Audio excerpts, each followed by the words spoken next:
These aren't just random jersey numbers, there's hidden meanings behind them.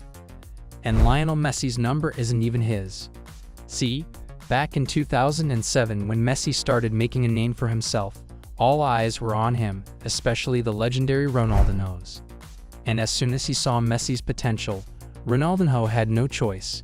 He took Messi under his wing and made it a side project to turn Messi into a superstar. But their teammates didn't know the two became such close, and the rest of Barcelona actually wanted Ronaldinho gone because they felt he was only playing for the crowd and not for the team. And to be honest, this pissed him off. So in 2008, Ronaldinho decided to sign with AC Milan. But instead of just leaving Barcelona on a bad note, he made it his mission to turn Messi into the greatest player ever.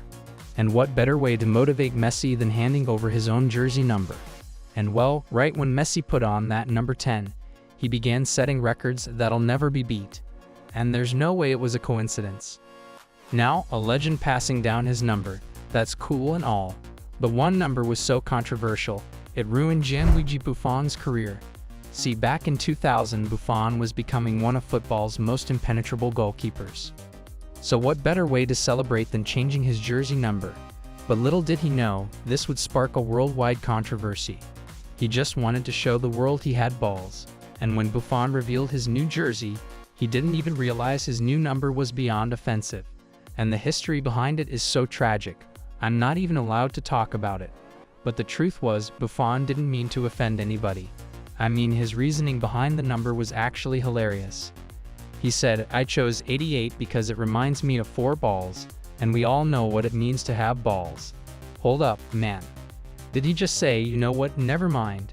Now, even though Buffon's number was supposed to be a joke, he was actually being accused of supporting the Holocaust. So eventually he said, "I didn't know the hidden meaning of 88, so I'll change numbers if that'll help." And well, that's exactly what Buffon did. He never wore it. Instead, he switched to 77. And after a controversy like that, he damn near had to pray to get out of it, just like David Beckham did, because his jersey number came from Jesus. Yeah. And it all happened during his controversial 2003 season. See, at the time, Beckham was completely revolutionizing football. I mean, his looks and fashion made him more famous off the field than on it. But it all started getting to his head. See, Manchester was concerned that Beckham was choosing his celebrity status over the team, and at one point, the team's manager Alex Ferguson literally saw Beckham walk on the field and be more excited about revealing his new haircut than winning the game. Ridiculous. And see, Beckham was bringing so much attention to the team that Alex just couldn't stand having him around anymore. So after a 0-2 loss to Arsenal, Alex got so pissed, he literally kicked a cleat into Beckham's face. Sir Alex Ferguson didn't try to deny it. He did kick a football boot that hit David Beckham in the head. What would have happened if the boot had been on the other foot? David Beckham would have aimed it squarely at Sir Alex Ferguson. Now, even though it was partially Alex's fault, this incident was the final straw, and it was finally time to sell Beckham. So Alex called up the one team willing to deal with Beckham's nonsense and shipped him away to Madrid. But to be honest, you could say Beckham took this very personally. He wanted to prove that he was more than his hair, and playing in Manchester wasn't going to be his last dance. So there was only one jersey number he had on his mind, and it was worn by the Black Jesus himself, Michael Jordan, yeah. And that next year, Beckham put on number 23 to lead Madrid further in Champions League than Manchester, and prove that a jersey number can change your life, like it did for Antoine Griezmann. See, throughout Antoine's childhood, he was counted out whenever teams saw his small frame. And even though he was practicing every single day, teams everywhere rejected him. But deep down, he knew the player he could become. All he needed was a shot. And it wasn't until 2005, when he was 14 years old, that he finally got that opportunity. See, his dad was the mayor and used his political influence to get Antoine a spot on their hometown team, the UF Macon. And Antoine knew he couldn't disappoint because he might never get another chance.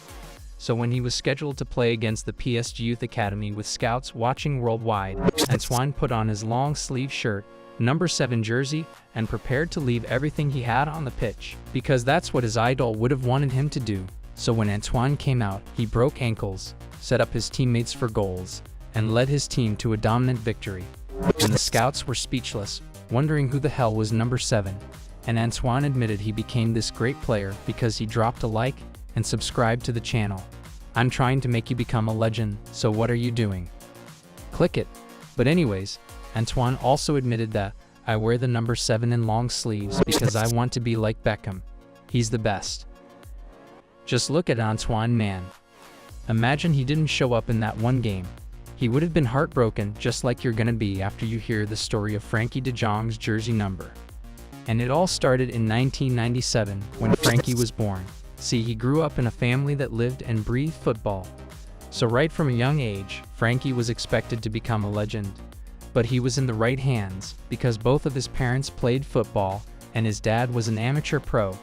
But it was Frankie's grandpa that influenced him the most. Even though Frankie was only a kid, any time he spent outside of school was training with his grandpa. And Frankie became so great at football, he was already being scouted when he was only 5 years old.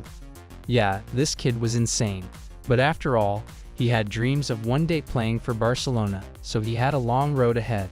Then from 2004 to 2016, when he played for Willem II and Ajax, Frankie became a worldwide phenomenon, and he was just a step away from accomplishing his dream. So coming into his 21st birthday, he wanted to turn up. He wanted to celebrate big with his family, but as he was getting ready for the day, his phone rang. And Frankie found out his grandpa passed away. Now, he didn't want to believe it. His 21st birthday of all days, Frankie didn't know what to say. But then he thought, would his grandpa want him to be sad and not accomplish the dream they always talked about? Well, since his grandpa dedicated his final years to help him become this star player, Frankie decided to switch his jersey number for him. And he chose to represent the one number that made sense. And Frankie knew there was only one thing left to do. He had to dedicate everything and make it to Barcelona for his grandpa.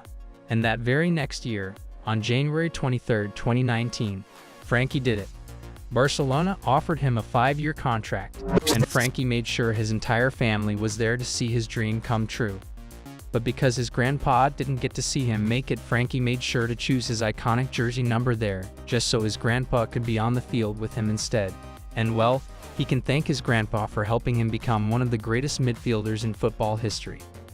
Now, I'm not gonna lie, that was a hard section to get through. But when I found out Cristiano Ronaldo's jersey number literally scared him, I knew we couldn't end things without you hearing about this. August 12, 2003, Ronaldo became the highest paid teenager in Premier League history, right after he signed a $19 million contract with Manchester. Until next time, keep playing with precision and passion. Goodbye.